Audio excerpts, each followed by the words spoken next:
Très bien. Nous avons répondu à l'appel, à l'invitation du président, du médiateur de la République, qui a souhaité avoir avec nous des échanges par rapport aux élections de 2023, avec comme souci, comme préoccupation de maintenir la paix, de redorer le blason de notre démocratie et de faire en sorte que les fondamentaux d'un État démocratique soient maintenus. Nous lui avons répondu d'emblée que nous sommes demandeurs de paix, que nous sommes commandeurs de paix et que nous voulons être acteurs privilégiés et exceptionnels de paix. Par conséquent, tout ce qui a été à la base des violences qu'il y a eu dans le pays, nous avons mis le doigt là-dessus pour lui dire qu'il faut veiller à ce que ces choses-là ne recommencent pas. Les conditions pour préserver la paix, pour avoir des élections apaisées, pour avoir des élections transparentes, pour avoir des élections équitables, nous lui avons dit ça. En premier lieu, tout ce qui concourt à l'exclusion, il faut s'en débarrasser et nous lui avons dit.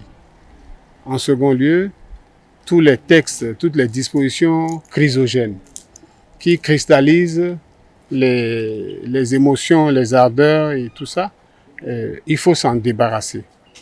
Mais aussi, nous avons attiré son attention sur le fait qu'il ne faut pas prendre prétexte de ce que nous souhaitons que les dispositions chrysogènes soient enlevées pour créer d'autres dispositions tendant à favoriser les uns par rapport aux autres.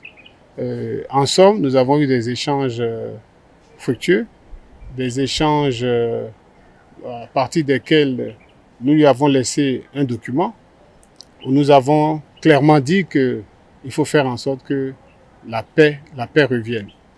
Que les gens qui sont en prison, autant que faire se peut, il faut les libérer. Il faut les libérer. Ceux qui sont en exil, il faut favoriser leur retour. Les tests chrysogènes, je le répète, il faut les nettoyer. Il faut faire un toilettage des tests.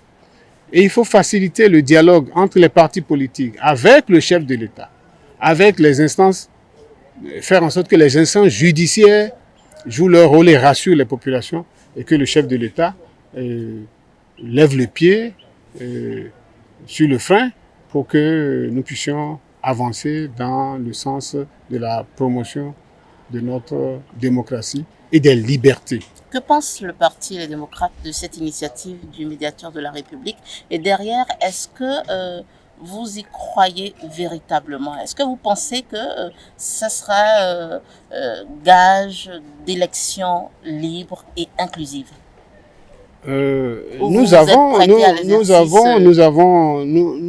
avons soif de paix et nous avons soif de participation inclusive, d'inclusion de tous par rapport au processus électoral. C'est pour ça que nous sommes venus ici. Mais le reste, nous ne pouvons pas dire quelle en sera l'issue. Nous souhaitons que cela ait une bonne issue.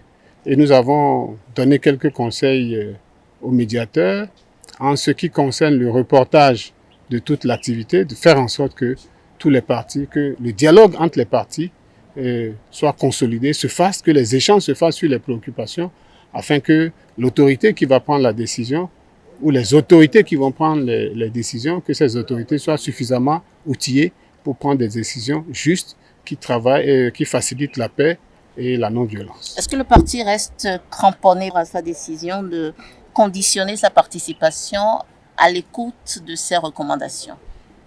Je ne sais pas si vous avez compris notre démarche. Notre démarche a été de dire et d'affirmer haut et fort, nous allons aux élections. Ça a été très clair.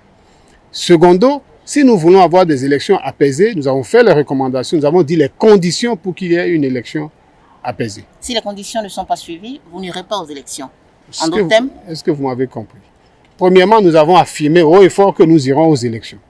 Deuxièmement, en tant que citoyens, en tant que responsables politiques, demandeurs de paix, nous avons formulé les recommandations qu'il faut. Nous avons dit les exigences qu'il faut. Nous avons dit les conditions qu'il faut pour qu'il y ait une élection apaisée.